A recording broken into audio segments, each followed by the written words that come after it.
His name was Orlen Paul Loftis, but to his wife, his brothers, and the men he served with, he was Bud. He was born in 1920. He grew up in the lean years of the Great Depression. He married a young woman from his own small corner of America and went west looking for work. When his country went to war, he answered the call. He came home wounded. He lived for another 25 years, and then he too was gone. This is his story. For most Americans, the war began on a Sunday morning. At 7 minutes before 8, Hawaii time, December the 7th, 1941, the first Japanese aircraft appeared in the skies over Pearl Harbor. Within 2 hours, the heart of the U.S. Pacific Fleet lay in ruins. 2,403 Americans were dead. 8 battleships had been sunk or damaged.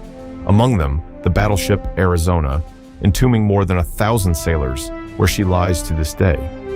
Japan's leaders had hoped the blow would shatter American resolve and buy them time to seize the resources of Southeast Asia. They had gambled that a divided, war-weary nation would not have the stomach for a long Pacific War. They had miscalculated. The next day, Congress declared war. 3 days after that, Germany declared war on the United States.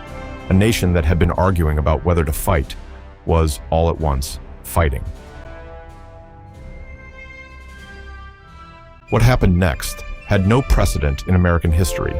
Factories that built cars and washing machines began turning out tanks, bombers, and warships. Women stepped into the shipyards and assembly lines as Rosie the Riveter. Rationing reshaped daily life.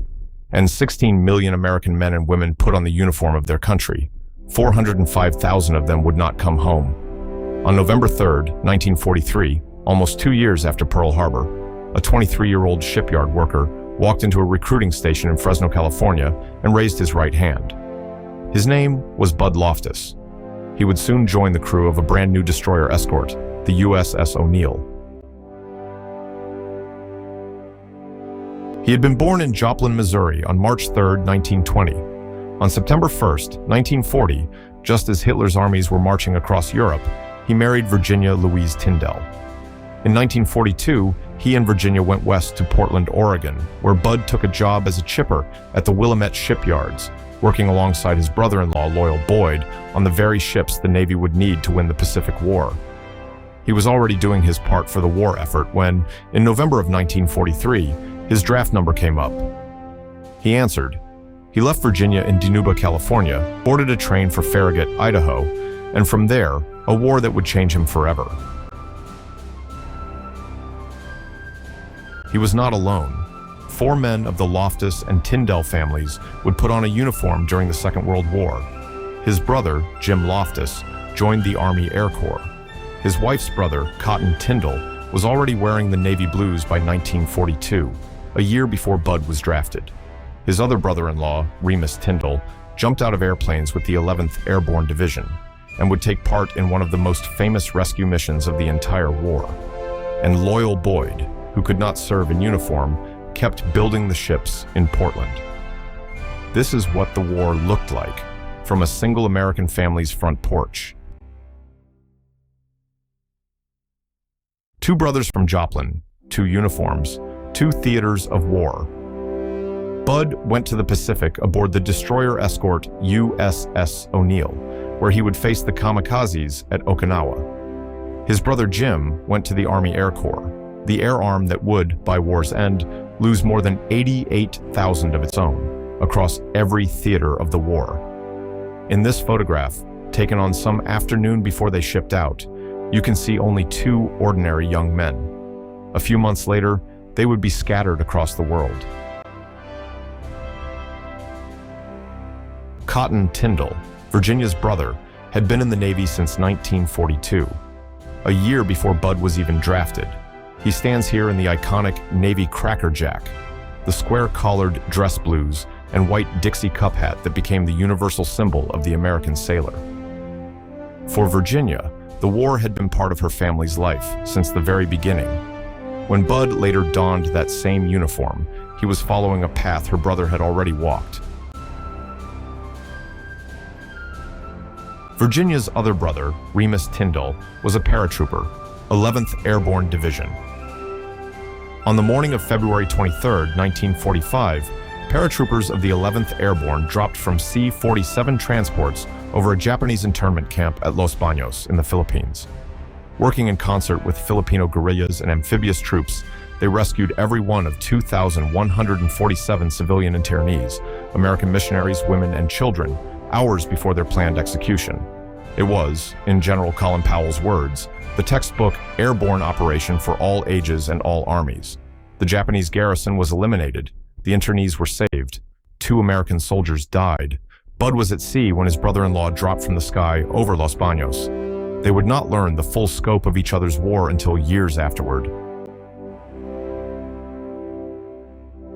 The war in the Pacific was not a single battle. It was a chain. Rather than fight for every Japanese-held island, American forces selected key targets and bypassed the rest, using each captured island as a stepping stone closer to Japan itself. Guadalcanal, the Solomons, Tarawa, the Marshalls, the Marianas, Palau, the Philippines, Iwo Jima, Okinawa. The USS O'Neill and Bud would play a direct role in the final 3. The Philippines, Iwo Jima, and the bloodiest of them all, Okinawa. She was a Cannon-class destroyer escort, 306 feet long, 21 knots at full steam, 216 men aboard, 3-inch guns, 40mm and 20mm anti-aircraft batteries, torpedoes, depth charges. She had been built to fight submarines and to keep aircraft off the men she escorted. She bore the name of an ensign, William Thomas O'Neill, Jr., who had died at Pearl Harbor at the age of 27, serving aboard the battleship Arizona. On November 14, 1943, his mother christened the ship that would carry her son's name into the same war that had taken his life. Bud would join her crew the following year. The ship that carried him was, in every sense, a memorial that fought back. Service number 8, 861084. Inducted November 3, 1943, at Fresno, California. Trained at the U.S. Naval Training Station at Farragut, Idaho. Apprentice seaman, seaman 2nd class, seaman 1st class. Assigned to the USS Roe and then to the USS O'Neill. Net active service, 2 years, 4 months, 5 days. Bud was a deck seaman assigned to the maintenance and operation of the ship's guns, manning the anti-aircraft batteries that were the only thing standing between his ship and the bombers and kamikazes of the Imperial Japanese Navy. When the alarm sounded, and at Okinawa it would sound again and again and again, lives depended on how fast he and his crewmates could put steel in the air. The Allies called it Operation Iceberg. History would call it the Battle of Okinawa. 82 days of combat, more than 1,300 Allied warships, 350,000 sailors and Marines. The largest amphibious assault the Pacific War had ever seen. Okinawa lay only 350 miles from the Japanese home islands.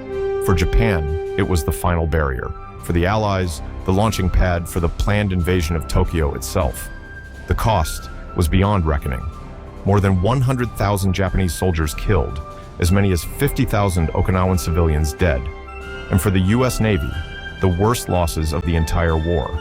4,907 sailors killed, 29 ships sunk, 120 damaged, most of them by kamikaze. Kamikaze, divine wind. By January of 1945, Japan was running out of trained pilots, out of fuel, out of aircraft. So the Empire made its grimmest decision of the war. It would turn its remaining young men into human bombs, suicide pilots, bomb-laden aircraft, deliberately crashed into Allied ships. 2,000 of them came at the fleet at Okinawa. 5,000 American sailors did not survive the encounter. The destroyers and destroyer escorts on the outer radar pickets took the brunt of every wave.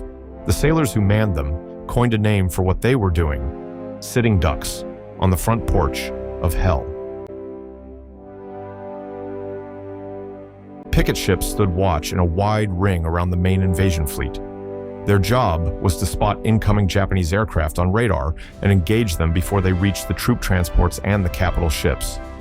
In practice, this meant they were the first ships the kamikazes saw. and the first ones they attacked. Picket duty had the highest casualty rate of any naval assignment of the war. Most ships rotated in and out of picket stations every few days. The USS O'Neill stayed on station almost continuously for 60 days, sleeping in shifts, never standing down, never out of range. The gun crews, Bud among them, lived at general quarters. Every dawn brought the same question: who would the kamikazes come for today? On May 25, 1945, a Japanese twin-engine bomber came down on the O'Neill out of a cloudy sky. The gun crews opened fire. Bud was at his battle station. They put steel in the air, and they shot the bomber down. But the kamikazes came in waves. Less than 24 hours later, on May 26th, another one found the USS O'Neill. The pilot dove on the ship.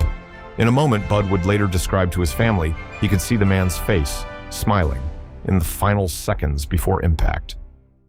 The plane struck the O'Neill. 2 sailors were killed, 17 were wounded.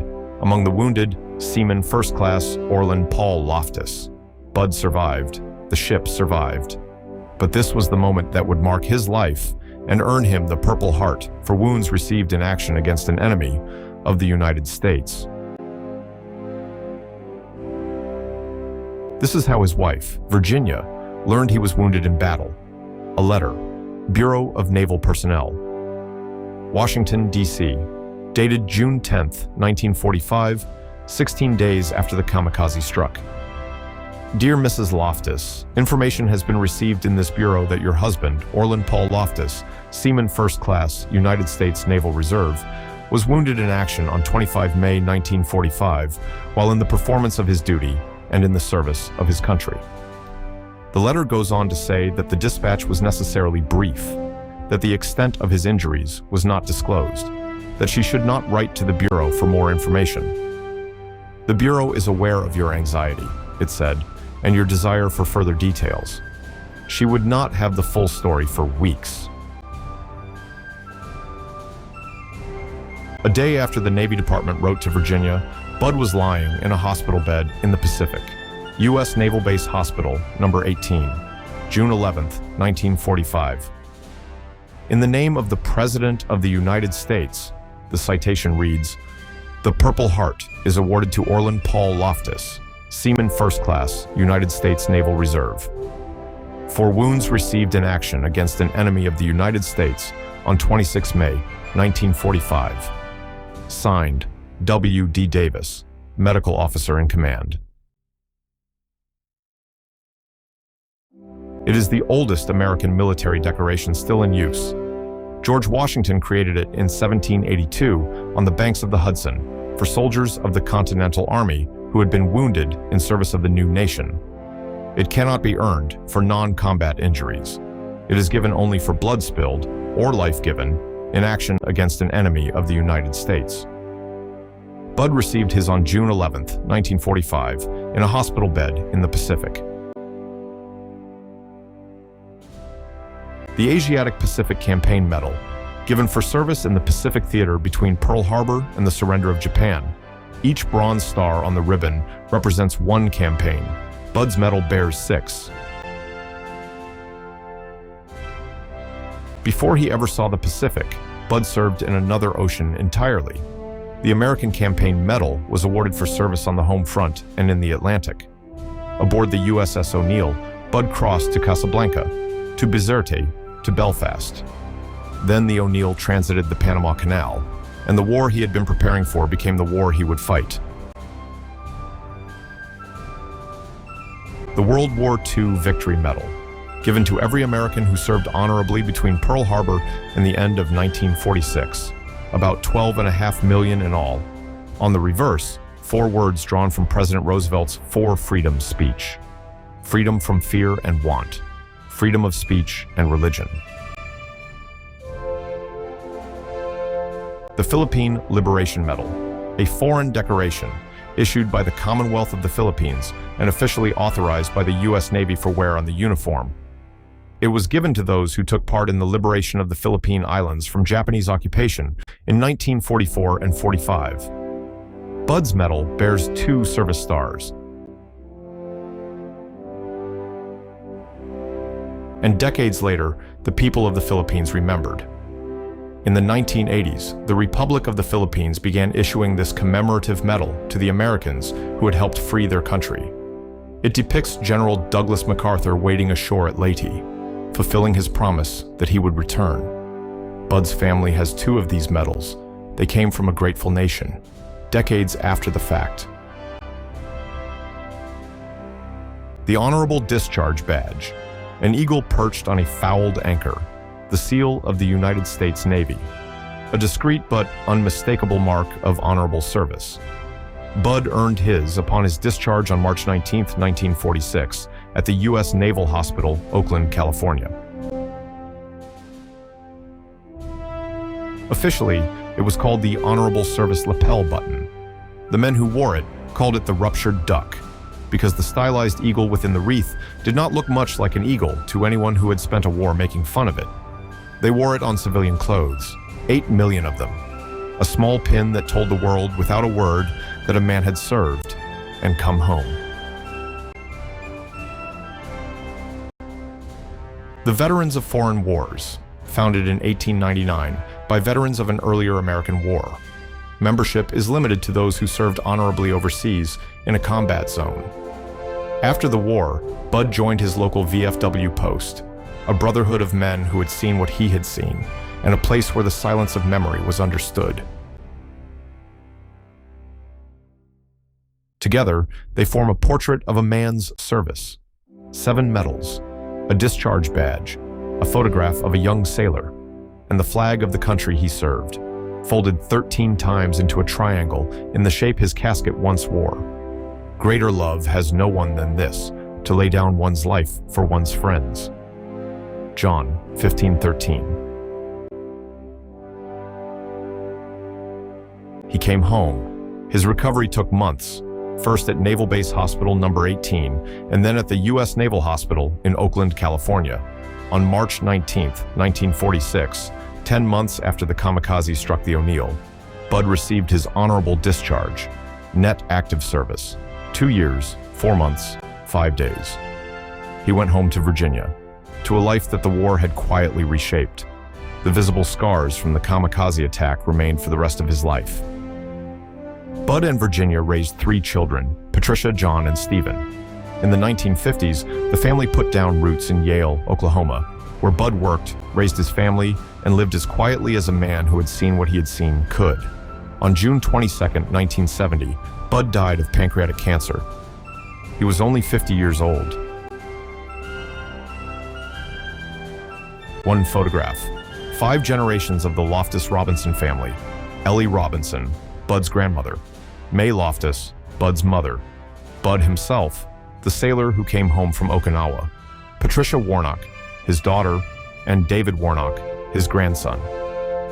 The man who had once stood on the deck of a destroyer escort, watching kamikazes come out of the sky, lived to hold his grandchild in his arms, and to stand together with 4 generations of his own family. Seaman First Class.